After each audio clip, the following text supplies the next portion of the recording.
y como adulto mucho más. Gracias, querida Rocío. A continuación, le damos la bienvenida a nuestro querido doctor Normando Granados desde México. Su ponencia es El perfil criminal nace en la educación del hogar. Es un tema muy importante a tomarlo en cuenta. El doctor es máster en educación especial y aprendizaje de alto rendimiento, doctor en Estado de Derecho y de Gobernanza Global de USAL, España, doctorando en estudios avanzados de derechos humanos, docente desde 1991 en diversas universidades latinoamericanas y España, socio fundador de la Academia de Criminología y Política Criminal. Querido doctor Normando, bienvenido. Adelante, por favor. Muy buenos días. Es para mí un singular honor el participar en este Congreso Mundial y en un momento dado para México es un orgullo estar invitado a el auspicio de Lima, Perú, donde tenemos ahorita una temperatura de 23 grados, si no estoy mal en mi termostato, ¿cierto, doctora? Mi atuendo lo revela. Desde luego, nosotros en Ciudad de México estamos a 14 grados. En Tabasco tenemos frío porque tenemos 21 grados, porque normalmente es el infierno de la República Mexicana. Sin embargo, nos ha agradado un poco la temperatura final porque está lloviendo. Entonces nos permite sacar nuestras garritas del closet para efectos de que no se nos echen a perder, porque solamente tenemos una o dos oportunidades al año para sacarlas cuando baja de 25 grados la temperatura. En el momento en que usted me permita compartir mi pantalla. Adelante, por favor. Muy bien. Entonces, ¿me veo? ¿Se ve? ¿Se percibe, Excelente. doctora? Perfecto. Correcto. Muy bien. Pues vamos a tocar un tema que ha sido un poco polémico desde 2007, que estamos intitulando esta tesis, que ha subido a nivel doctoral incluso, relacionándonos con un tema que es el perfil criminal. Hablamos de perfil criminal como algo de manejo quizás doméstico, en el que decimos, pues un criminal es una persona desagradable y de cierta forma tachable en la sociedad. Ciertamente desde un punto de vista, como les digo, coloquial. Sin embargo, vamos a abordar ciertos temas técnicos porque incluso Climun México, que es uno de los sponsors para la participación de su servidor, así como el Colegio Latinoamericano, tenemos algo importante. ¿Qué cosa sería lo que aquí nos llamaría la atención? Muy bien, veamos. Si dejo de rayar mi pantalla, bueno, muy bien. Entonces, vemos lo siguiente.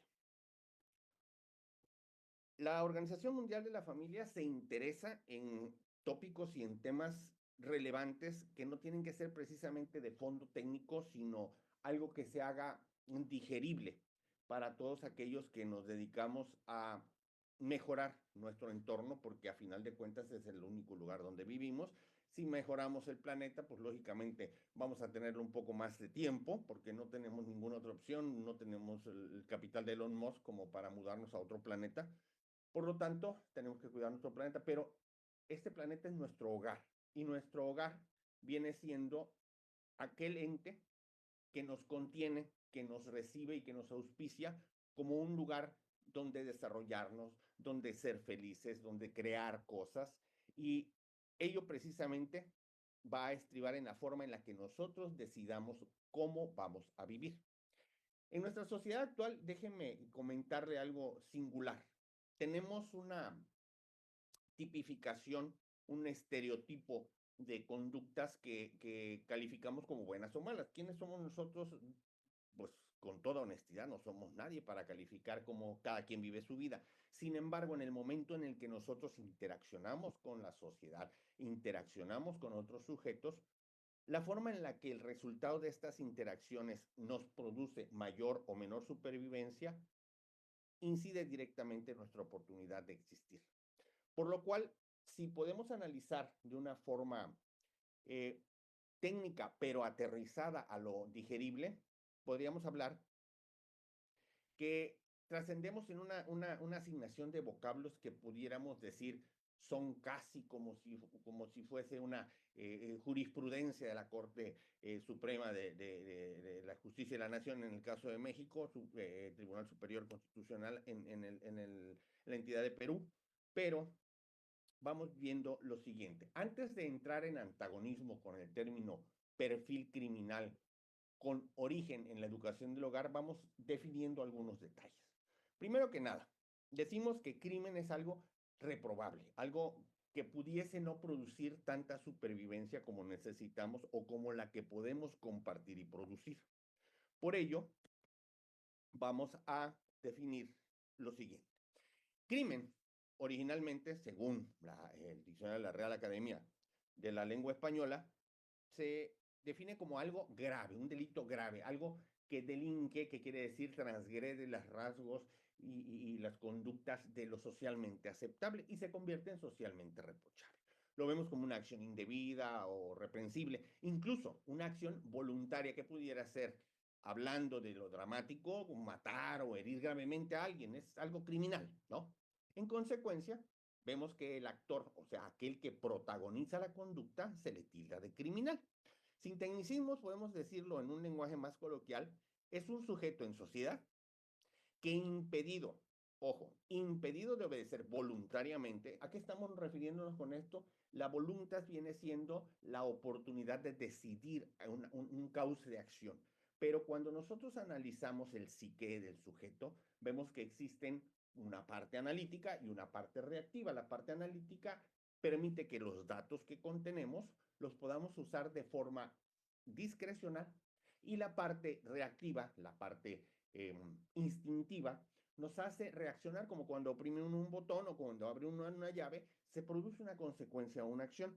Por lo tanto, estamos hablando de que impedido de obedecer voluntariamente, o sea, estamos hablando de la forma reactiva o la forma intelectivamente introyectada, las reglas con la convivencia las transgrede de una forma reiterativa, denostando el respeto de las personas y con conciencia de procurar sus consecuencias materiales y jurídicas. O sea, sabemos perfectamente lo que va a suceder, pero lo aceptamos. Por ello viene una palabra muy importante que es responsabilidad. De forma antológica decimos, cuando te dicen que seas responsable casi te están insultando, te están reprendiendo. No, simplemente te están llevando a un punto de conciencia de que eres able to respond. Por eso la construcción del anglicismo, able to respond es capaz de responder con la oportunidad de asumir las consecuencias de tus actos. El criminal, en este caso, su conducta siendo voluntaria, los eventos que produce, sabe lo que va a suceder y en función de eso los acepta y los protagoniza. Estamos dividiendo esto de las conductas que son de forma imprudencial, que podemos hablar de delincuentes imprudenciales, lo que en un tiempo se manejó en México con el término preterintención o aquello que va más allá de las consecuencias aceptadas, pero que no se tuvo la suficiente atingencia, la suficiente previsión para saber que tales consecuencias también podrían ocurrir, como el caso de cuando nosotros nos brincamos las tortuguitas que llamamos aquí en México, son las boyas, que nos impiden dar vuelta hacia un lado, nos la brincamos porque tenemos prisa, resulta. Hace rato escuchaba yo en una de las ponencias a una de las primeras ponentes que nos decía que nosotros nos involucramos o hacemos involucrar a nuestro entorno en las circunstancias propias que nosotros producimos. Cuando nosotros vamos tarde al colegio, desafortunadamente, pues tratamos de que todo el mundo tenga nuestra misma agenda y prisa. Esa agenda y prisa es producida por nosotros. Si nosotros nos levantamos a tiempo y con toda previsión nos conducimos en forma prudente, respetuosa y sobre todo con esa previsión de las circunstancias que pueden ocurrir, podemos llevar una mayor oportunidad de éxito y, desde luego, obtener una supervivencia más paulatina.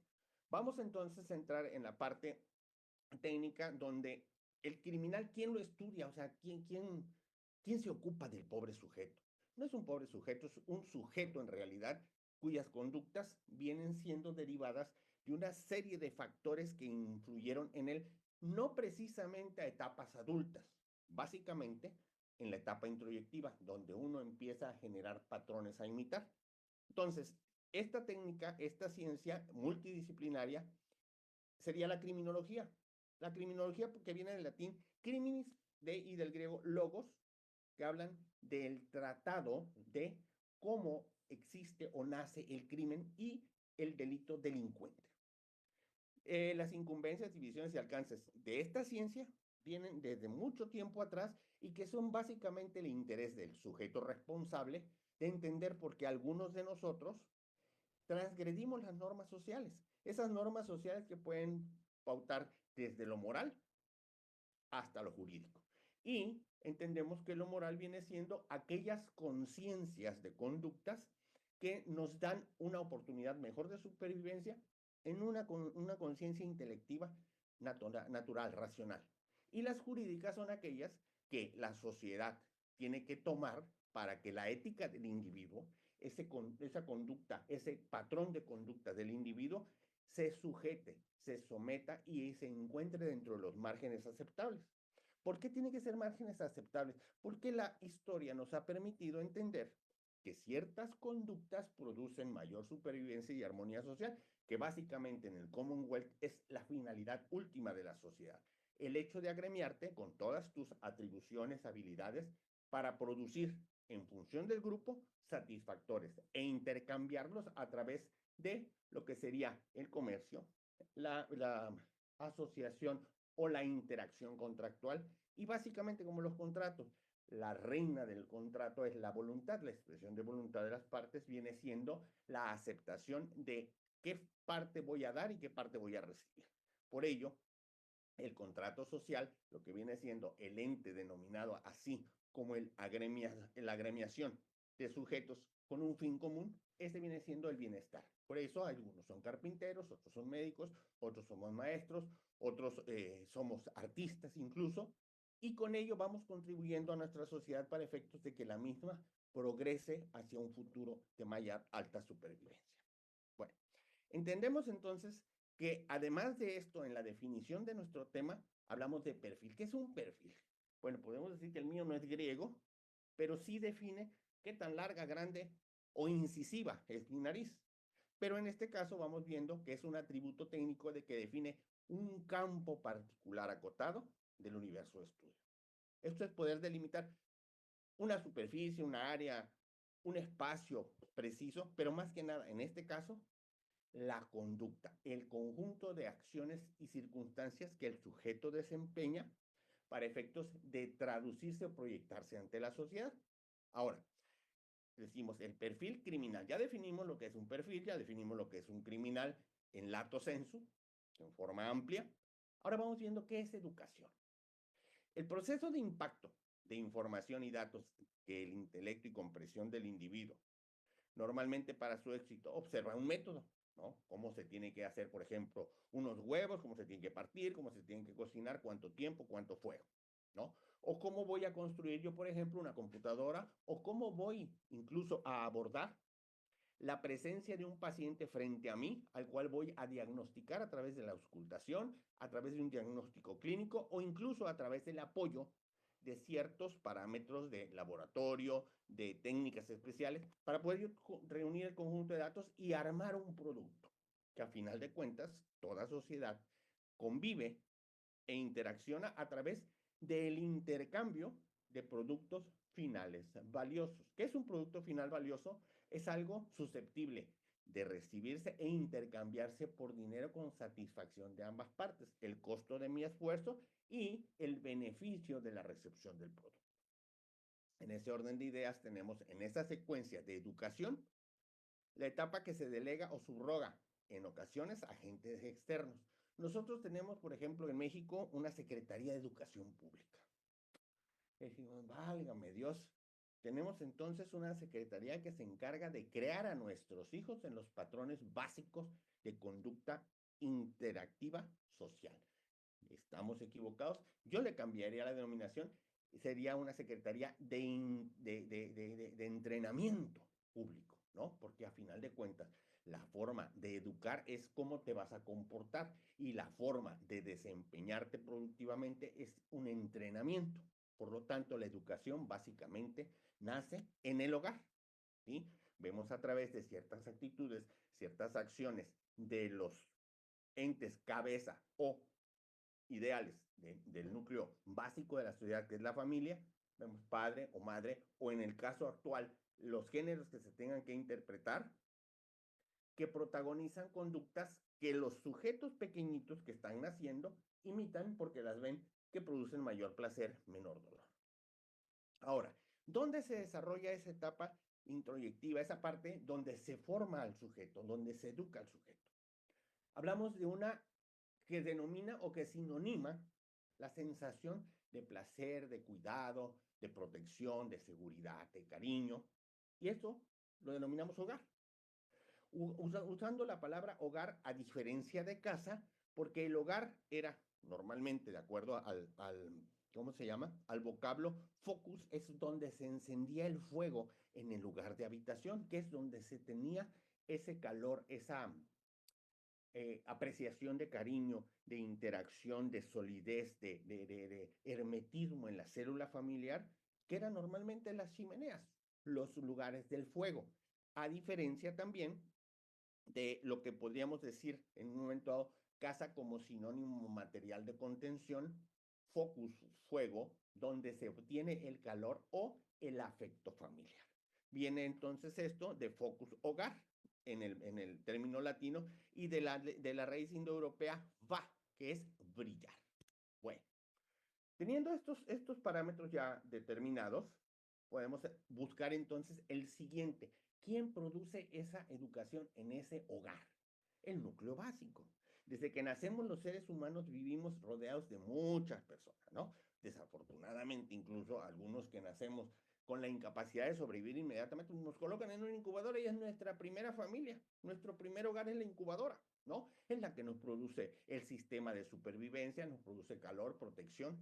Y vemos muchas caras, que la enfermera, que la de turno, que el médico, pero no son nuestra familia porque no se convierten en entes que están permanentemente a nuestro lado y que no nos conducen hacia una educación de introyectar elementos, factores o protagonismos que vayamos a imitar, porque vemos primero un moreno, luego uno de ojos rasgados, luego uno amarillo, luego un verde, luego uno con un cubrebocas y pues no identificamos hasta que nos estabilizamos.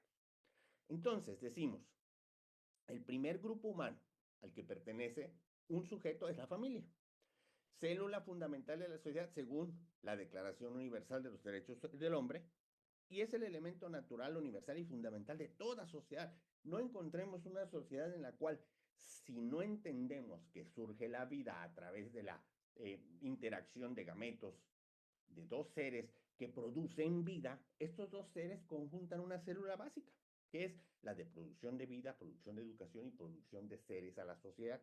Alimentan a la sociedad, por lo tanto es la célula básica o la familia atómica. La familia nuclear, podemos decir, está formada entre un hombre y una mujer. Esto con todo el respeto y sin estereotipar. Hombre y mujer son los que producen vida. Hombre con hombre, mujer con mujer. Creo hasta la fecha que no, salvo cuando hacen todos estos vanguardistas procedimientos de incubación in vitro, de vientres huésped y demás. Sin embargo, la familia nuclear está compuesta por hombre y mujer. La familia, como cualquier institución social, tiende a adaptarse a un contexto para la sociedad. Encontramos actualmente otro tipo de uniones y de parejas que se han ido adaptando, incluso han reclamado espacios. No vamos a entrar más allá.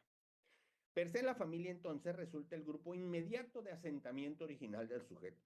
¿Qué estamos diciendo con esto? Que es el primer núcleo constante de elementos y personajes invariables que están en nuestro diario vivir mientras estamos aprendiendo a hacerlo.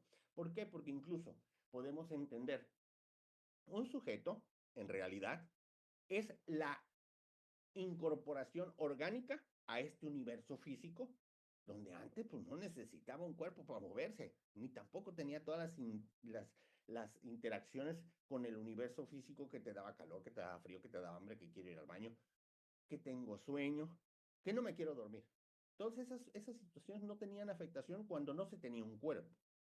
Lo más importante y doloroso que le sucede a un sujeto, a cualquiera de nosotros, fue ser insertados y colocados en un hábitat orgánico, impactados por convertirnos en un organismo perenne, temporal, físico, vulnerable, y en este caso, digamos, nos dan la oportunidad de que lleguemos a ser un ser orgánico, ¿no? Y pues estamos siendo alimentados en un cómodo saco de líquido amniótico llamado placenta, el cual nos alimenta a través de un cordón umbilical en el que la madre nos está transmitiendo todos los nutrientes y lo necesario para irnos desarrollando y empezar a tener cosas raras como son manos, brazos, pies, nariz, cosas.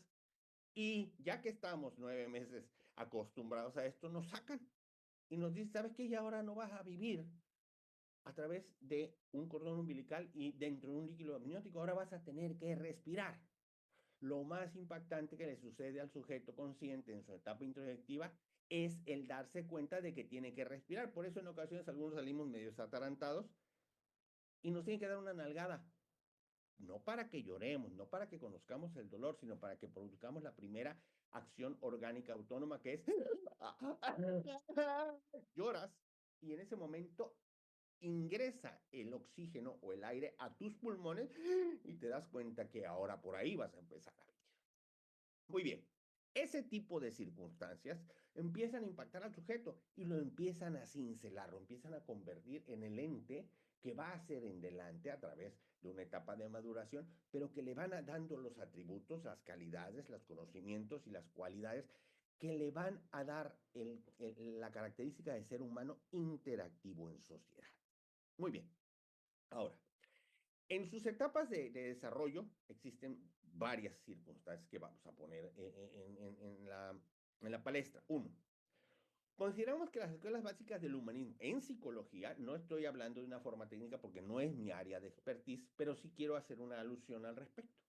Hablamos de que existe una etapa normalmente catalogada, no sé en la actualidad cuál sea el término perenne, pero hablamos de una etapa de introyección donde las cosas entran al sujeto, entran como conocimiento, entran como una sucesión de estímulos, de circunstancias perceptibles que el ser va asimilando y se va educando en función de ellas y le llamamos introyección como un proceso psicológico por el que se hacen propios, o sea, uno los asume como rasgos de conducta. Y otros fenómenos del mundo que nos rodea, por ejemplo, de repente amanece con una sensación diferente, ¿no? Que no quiero traer nada puesto, que vamos a darnos cuenta que se llama calor. O, ¿sabes qué?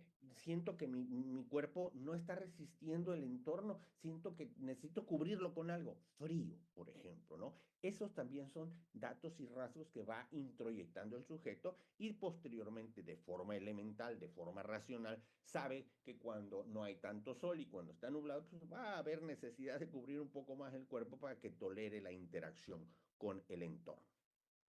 Hablaríamos de teorías tales como las de Sigmund Freud, del ego, el superego, los mecanismos de defensa y demás. Y les voy a decir algo importante. Nuestra juventud actualmente padece de un síndrome de ansiedad constante. Y dice, ¿por qué? ¿Por qué estás ansioso? Y, ¿qué te pasa? No, es que pues, no me aceptan, no me quieren, no tengo, no esto, no lo otro. Muchas circunstancias del exterior lo impactan a modo de que no se sienta perteneciente, que no se sienta valioso, que no se sienta capaz. Pero todas esas circunstancias debemos asumir responsabilidad. Provienen de nosotros. Nosotros no les dimos ese acuse de recibo que en comunicación es un término básico para identificar los ciclos de comunicación. Un ciclo de comunicación tiene un emisor, tiene un mensaje, tiene una distancia, tiene un receptor y tiene la habilidad para recibirlo, comprenderlo e interpretarlo. Y cuando determina que lo ha conocido, hace saber a la terminal emisora de que ya está consciente de ello. Eso se llama acuse de recibo. Nosotros en nuestro diario vivir, desde que vamos levantándonos, hay un ruido que nos levanta que se llama despertador, al cual cortésmente le soltamos un manotazo, lo aventamos fuera del buró y al caer, ¡pum!, se acalla. Eso nos da el primer acuse de recibo del día que nos dice el despertador ya entendió que no te quieres levantar. O, por el contrario, cuando tú ya estás un poco más domesticado, diríamos acá, le oprimes el botón correspondiente, el despertador deja de sonar y el despertador está recibiendo el acuse de recibo de que ya estás consciente de que es hora de levantarte. Bueno, vamos viendo algunos detalles importantes. Vamos viendo qué es el crecimiento. El crecimiento podemos hablarlo desde el punto de vista corporal, un aumento de tamaño.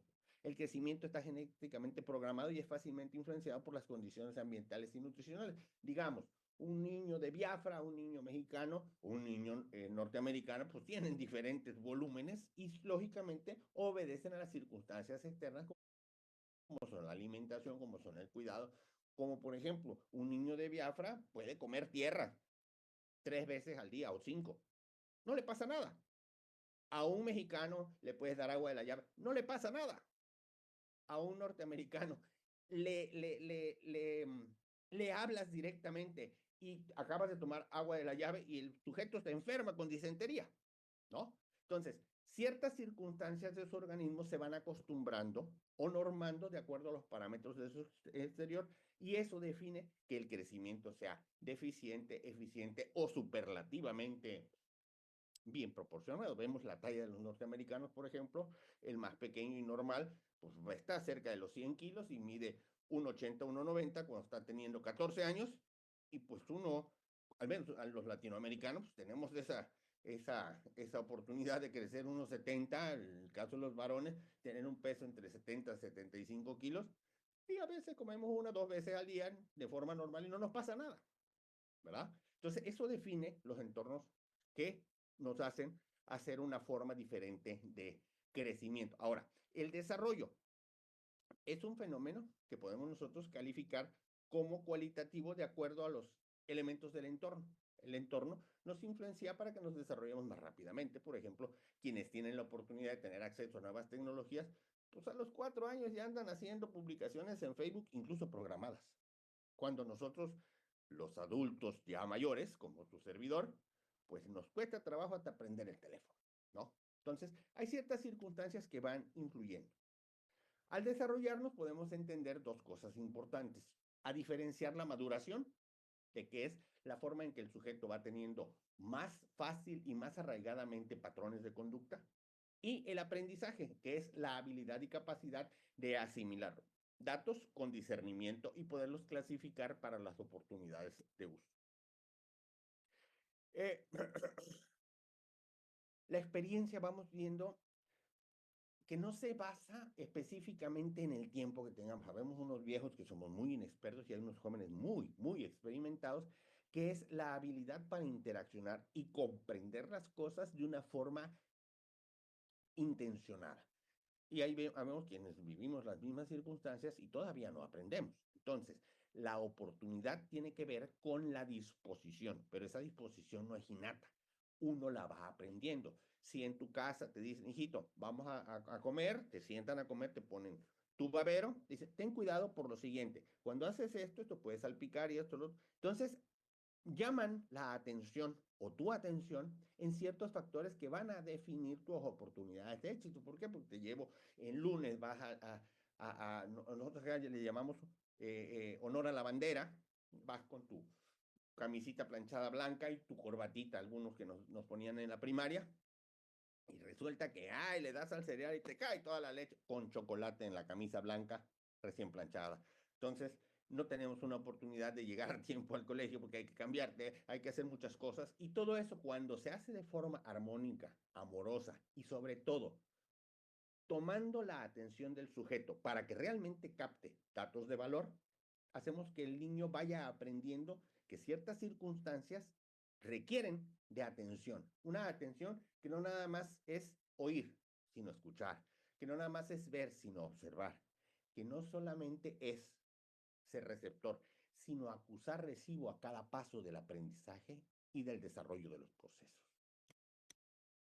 En ese orden de ideas vamos a tocar muy superficialmente algunas teorías del desarrollo, que podemos hablar de las cognitivas, las culturales, contextuales. En las cognitivas hablamos de Colbert y de Piaget, teoría del desarrollo cognitivo, teoría de la cognición social, de Vygotsky, en el caso de los conceptuales, cuando habla de la teoría sociohistórica.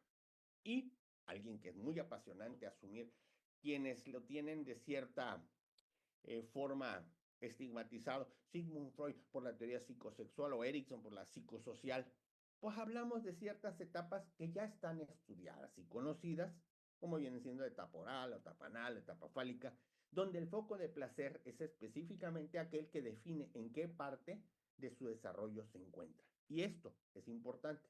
Se desarrollan algunos síndromes o complejos como el de Edipo, como el de Electra, el amor al padre o el amor a la madre, por la interacción con sus hijos de sexo opuesto, que pueden ser posteriormente un problema, porque nosotros a tiempo no le pusimos la atención necesaria.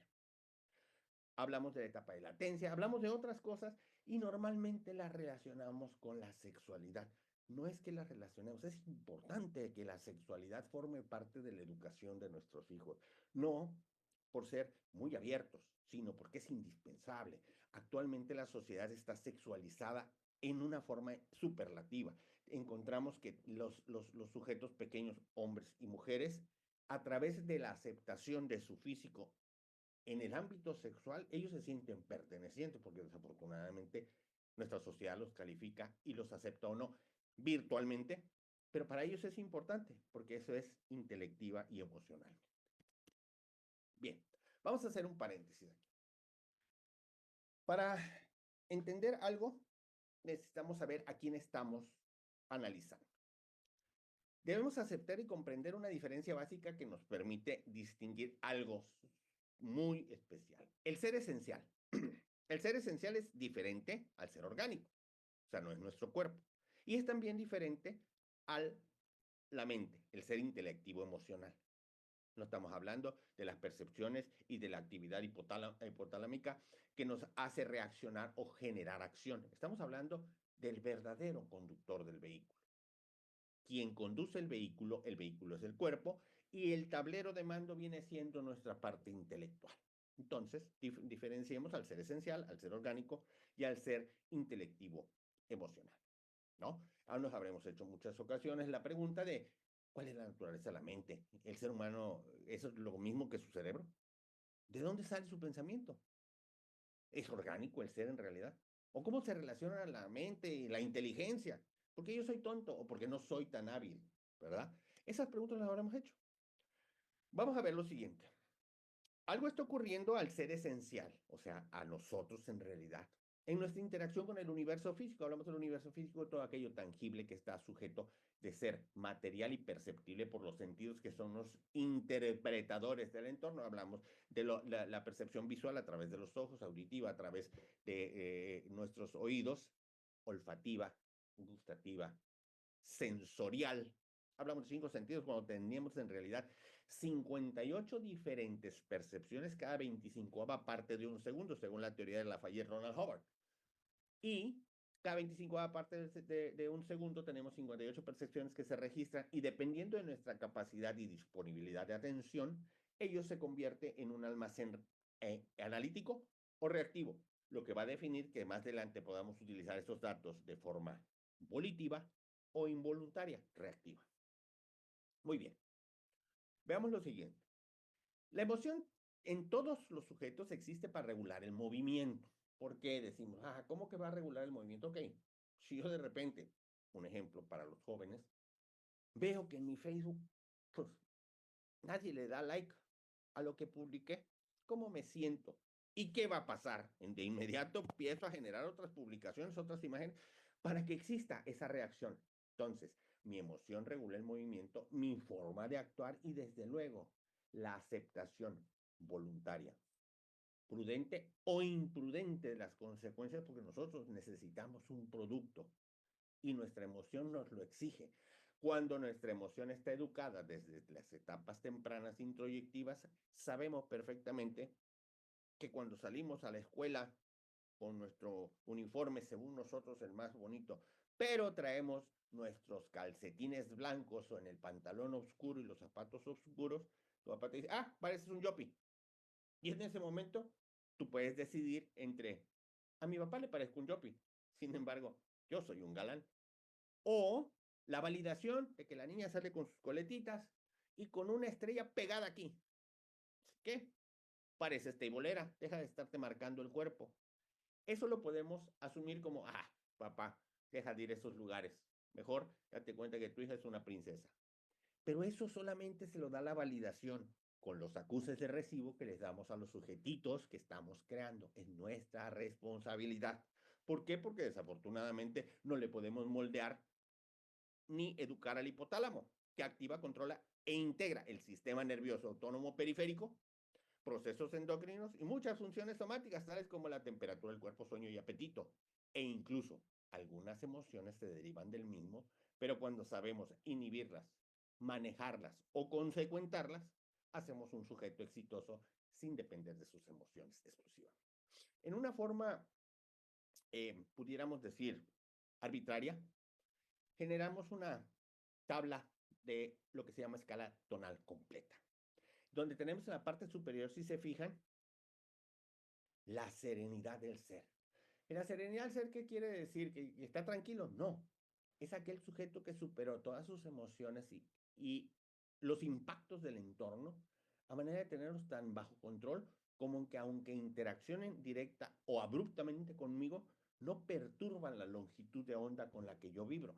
Hay muchas personas que tienen la técnica o la especialidad de saber lo que son las longitudes de onda. Yo no lo sé, sin embargo, entiendo que cuando estás en un 40.0, tu serenidad del ser implica que nada perturba tu longitud de onda. Sin embargo, por el contrario, tenemos acá abajo fracaso total. ¿Qué quiere decir? Que ya no voy ni vengo de ningún lado. O sea, ya no existo de una forma proactiva, solamente soy efecto. Y si hablamos de efecto, estamos hablando a partir de el enojo, que es la forma más básica de la interacción proactiva. Bajamos a odio, luego resentimiento ya empieza a ser hacia adentro, sin compasión, resentimiento no expresado, hostilidad encubierta, ansiedad. Todo eso ya no está siendo hacia afuera, sino está siendo hacia adentro. De aquí para arriba, decimos, del enojo hacia arriba, estamos siendo externos y los demás estamos siendo tan internos como llegar a no ser nada, 40.0. Esto es tomado de las obras de Lafayette Ronald Howard. Ahora veamos. ¿Cuándo no hemos visto a un niño llorar en la escalera solo por qué? Porque incluso no recibió un acuse de recibo. Es tan simple como eso. Eso puede impactar. Desde luego, la violencia, el bullying, los abusos, la violencia directa o la perfilación a través de las agresiones verbales, como vemos en este caso. Uno puede lastimar con el lenguaje mucho más que con el físico. Y tenemos la plenitud, tenemos la oportunidad, tenemos lo que es la excelsitud y el triunfo, lo cual normalmente marcan y cincelan al sujeto en la esfera y en el área correcta.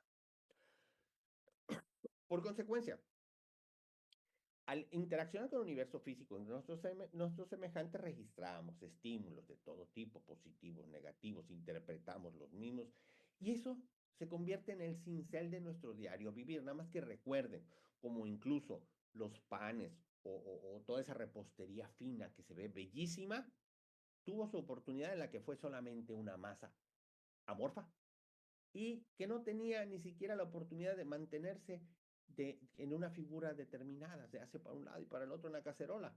Entonces, la manera de cincelar y la forma y los detalles del cincel en las etapas tempranas moldean al sujeto para que a futuro, cuando ya es más sólido, cuando ya tiene asimilados los patrones, las conductas, las conciencias de responsabilidad del cincel puede ser más duro, pero ya no lastima, solamente pule.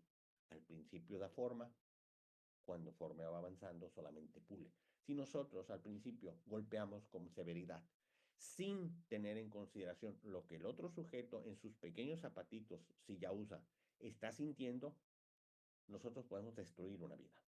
Por eso debemos de ser muy sensibles y entonces vamos a entrar a la parte siguiente. Fíjense bien. La razón de ser en este mundo, en este universo y en esta etapa de vida orgánica, se expresa en una meta única y definitiva. Síganme el paso, diría Franco Escamilla, síganme el paso. La supervivencia. La supervivencia no vamos a entender como respirar, no, sino como el existir en el más alto nivel de satisfacción, por más tiempo, con menor dolor y menor fracaso, mayor placer y mayor éxito.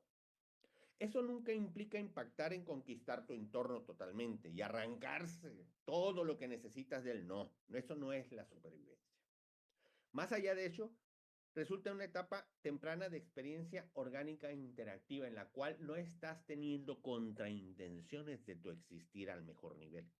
Estás teniendo pautas, diques, orientaciones, hasta que te vas formando más sólido y en ese punto vas obteniendo lo que tú necesitas a diferencia de lo que quieres. Esa es una circunstancia importante para que a nuestros hijos en edad temprana les enseñemos, no les obliguemos, no los lastimemos, no los espetemos con palabras ofensivas, les enseñemos que lo que necesitamos es lo que nos hace feliz. Y lo que queremos no siempre nos hace feliz porque el querer viene siendo una influencia de factores externos de asignación, atribución y estigmatización. Bueno, es inclusivo, incluso aquellos detalles que son tan hiperespecíficos como el hecho de si traigo un arete del lado izquierdo, del lado derecho, si soy varón, me siento varón o me siento mujer. Eso viene siendo una atribución externa de valores que le empiezan a hacer caso cuando los valores reales no los tienen sentados en precedente desde nuestra educación básica.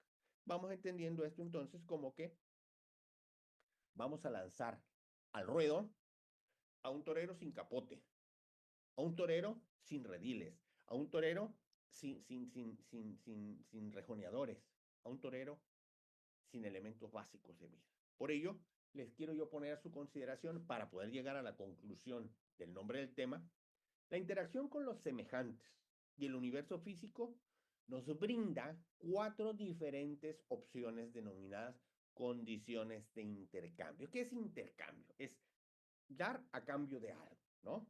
Si yo intercambio un foco porque no prende, lo que voy a hacer es poner una misma bombilla de las similares características del enchufe en el mismo lugar a cambio del otro. ¿Y qué estoy obteniendo en intercambio? La iluminación que no estaba recibiendo. Eso estamos hablando del entorno físico. Estamos hablando del entorno interpersonal. Pues yo a un sujeto le voy a producir, procurar o proveer de un suministro, ya sea de cariño, ya sea de actitud, ya sea de producto, ya sea de servicio, tal cual él lo requiere y me retribuye a cambio. Por eso llamamos intercambio, cambiamos algo de lugar y en este caso de titularidad de sujetos y podemos encontrar 4 diferentes condiciones. Intercambio criminal, intercambio parcial, intercambio justo, bueno, e intercambio en abundancia, algo que te pinta una sonrisa. Veamos cuáles son. El intercambio criminal es la opción mediante la cual el sujeto no da nada a cambio, ojo, no da nada a cambio de lo que recibe. ¿Les hace familiar? Pues yo ya me hice popó. Me vienen, me limpian, me cambian el pañal y yo sigo aquí postrado hasta la próxima vez que haga popó. ¿Eso es un intercambio criminal? Sí, nada más que el sujeto aún no es autónomo.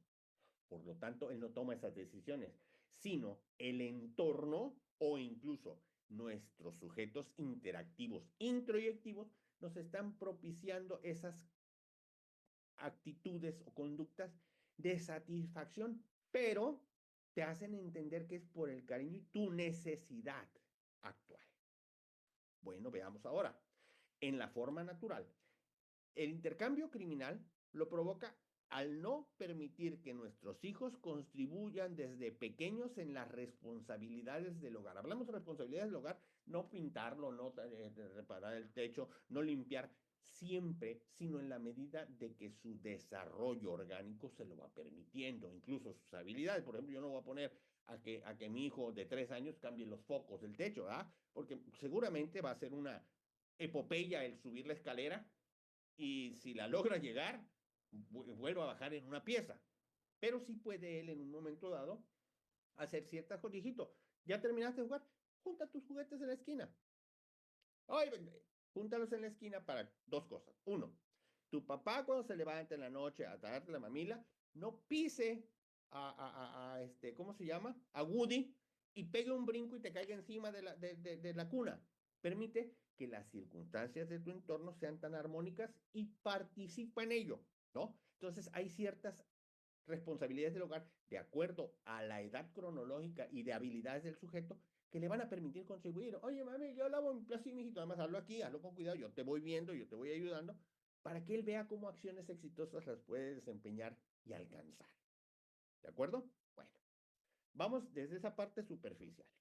Vemos la siguiente condición de intercambio, es el intercambio parcial. Cuando decimos parcial, no nos estamos refiriendo a los exámenes de intersemestre, no. Estamos refiriendo al término parcial, parte, no es completo. Entonces, si hay un intercambio, los sujetos tienen que intercambiar cosas completas, pero cuando es parcial, ¿qué sucede? Recibes algo y entregas menos de su costo o una versión corrupta de un producto ofrecido a cambio del precio pactado. Aquí en México conocemos algunas compañías muy grandes que están acostumbradas al intercambio parcial, pero de parte de nosotros. Nos forzan. ¿Por qué? Porque nos ponen ofertas muy tentativas. Por ejemplo, me escuchará mi hermanita Vial y dirá, unos palos de golf en 3,000 pesos. Un ejemplo cuando valen 300,000. Vamos viendo unos palos de golf y valen 300,000 pesos y tú vas a, lléveselo por 50 pesos. Y dice, oye, qué ganga. Y luego va a pagar 50 pesos los próximos 65 años de su vida. Madre de mi alma, ¿cuándo? No sé si los voy a vivir. Aparte, no sé si voy a tener para pagarlos. Ellos mismos se colocan en una condición de intercambio. Hablemos de Electra, hablemos de Coppel, hablemos de algunas otras, ¿no? Pero no vamos a hacer comerciales. Entonces, en esta práctica se experimenta una pérdida. Se siente víctima uno y vulnerado de forma dolosa. Un vacío interno y el descenso de tonos bajos de emoción, como habíamos visto hace rato. Produces hacia afuera o no produces nada. Sientes que tu supervivencia se reduce. El sujeto pasivo, en este caso, el que recibe menos de lo que merecería. Y el sujeto activo, el que da menos de lo que tenía que dar. El pasivo se siente deprimido, se siente timado, se siente abusado. Y el activo, en este caso, el que dio intercambio parcial, se siente eufórico, dice, me lo amacicé, diríamos aquí en México. Le da euforia a su resultado porque recibí más de lo que yo di, entonces me lo monté. Se vuelve antagónico porque luego cuando el otro sujeto dice, oye, pues no me diste todo, no, date de santos y aparte tu producto está muy, muy maltratado, pero ya lo estás usando, ya lo estás disfrutando, mejor devuélvemelo. No, no quiero. Y por lo tanto surge esa actitud de hostilidad encubierta o incluso manifiesta de parte del que da menos de lo que debía de haber entregado. Vámonos a la siguiente, que pareciera ser lo normal, ¿no? El intercambio justo. Yo te doy, tú me das y los dos contentos. Es entregar y recibir lo correcto, según el costo y la calidad estipulada. Donde ambas partes, si bien no se benefician en forma extraordinaria, tampoco sienten pérdida. Y la terminal resulta susceptible de considerarse en una transacción posterior. Digamos, yo voy por una guitarra, la veo, la toco, me gusta. ¿Cuánto cuesta? 3,000 pesos. Perfecto, ahí están tus 3,000 pesos, me llevo mi guitarra. Llego a mi casa, la sigo tocando y sigo feliz de haber dado 3,000 pesos por la guitarra. Y el sujeto dice, bueno, ya no tengo la guitarra, pero tengo 3,000 pesos. Pues lo que yo pacté. Estamos a gusto los dos. Dirían en algunas ceremonias religiosas, estamos en paz, vayamos a casa. Ese es el intercambio justo. Lo que prometí, a cambio de lo que me prometieron, ambos coincidimos y estamos conformes.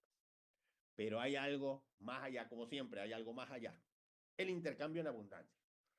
¿Qué podríamos pensar? Bueno, si en abundancia, pues yo pido uno y me dan tres. No. Esta práctica no es dar 2 por 1, sino es una contraprestación correcta, como la anterior, pero con esmero,